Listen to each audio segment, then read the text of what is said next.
Noodles বাচ্চাদের একটি প্রিয় খাবার হলেও এরকম একটা নুডলস যদি ইফতারিতে রাখা যায় বড়রাও কিন্তু একদম চেটেপুটে খাবে। হ্যালো এভরিওয়ান, আসসালামু আলাইকুম, ওয়েলকাম করছি শাহিদাস কুকিং হাউসে। তো আজকে আমি এই মজাদার নুডলসটা রান্না করে দেখাবো। এটা কিন্তু আপনারা ইফতারিতেও রাখতে পারেন। তো এখানে আমি নিয়ে নিলাম কাঁচা মটরশুঁটি, চিকেনের স্লাইস নিয়ে নিলাম কুচি কুচি করে রাখা, আর হচ্ছে এখানে আমি নিয়ে নিলাম কাঁচামরিচ, হচ্ছে টমেটো, গাজর আর হচ্ছে পেঁয়াজ কুচি।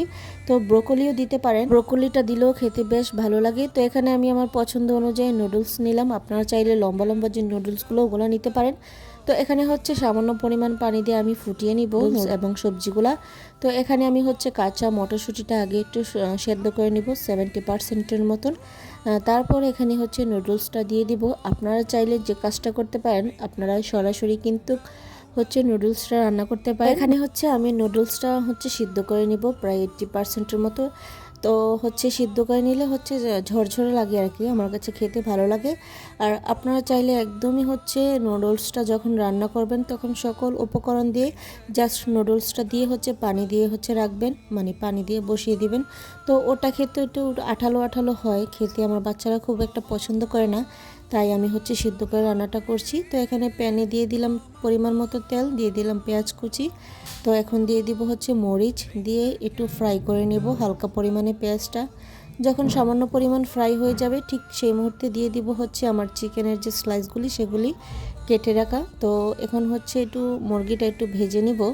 আর আপনারা এখানে চাইলে কিন্তু এক্সট্রাভাবে অন্যান্য আরও সবজি ইউজ করতে পারেন, যেমন সিজনাল যে সবজিগুলো, ফুলকপিও ইউজ করতে পারেন। তো এখানে দিয়ে দিলাম টমেটো কুচি। টমেটো কুচি দেওয়ার পর কিন্তু এখান থেকে খানিকটা পানি বের হবে টমেটো থেকে। এখানে জাস্ট চুলার আঁচটা একদমই লো রেখেছি। লো রেখে এই পর্যায়ে আমি চিকেনটা হচ্ছে ভালোভাবে সেদ্ধ করে নিচ্ছি।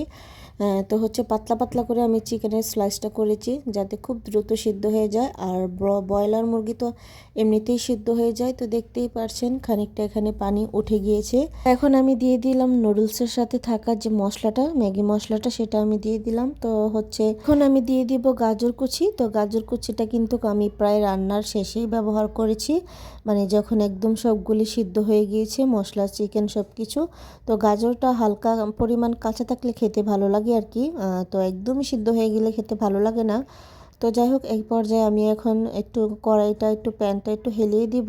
হেলানোর পর যে এক্সট্রা তেলটা আসবে সেই তেলটা দিয়ে আমি হচ্ছে একটা ডিম ভেঙে দিয়ে দিব। ডিমটা আমি হচ্ছে একটু স্ক্রাম্বল করে নেব। এই পর্যায়ে আমি একদম চুলা রাসটা লো রেখেছি। লো রেখে হচ্ছে ডিমটা আমি ভালোভাবে একটু ফ্রাই করে নেব। নিয়ে দেন হচ্ছে সব কিছু উপকরণ একসাথে হচ্ছে মিশিয়ে নিব। আর এইভাবে কিন্তু নুডলসটা রান্না করলে তেলও মোটামুটি কম লাগে এবং খেতেও অনেক মজা লাগে। অতিরিক্ত তেল কিন্তু আমাদের স্বাস্থ্যের জন্য একদমই ভালো না। তো এই পর্যায়ে আমি দিয়ে দিব সিদ্ধ করে রাখা নুডলসগুলি।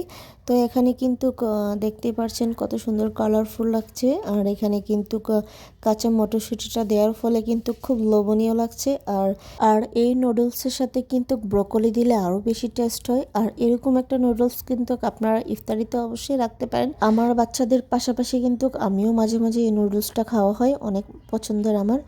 তো যাই হোক, ভিডিওটি কেমন লাগলো, যারা ইউটিউব থেকে দেখছেন তারা কিন্তু অবশ্যই সাবস্ক্রাইব করে পাশে থাকবেন, আর যারা ফেসবুক থেকে দেখছেন পেজটি ফলো করে পাশে থাকবেন। তো আজকের মতো বিদায় নিচ্ছি, নেক্সট কোনো ভিডিও নিয়ে আপনাদের সাথে হাজির হব। আসসালামু আলাইকুম, আল্লাহ হাফেজ।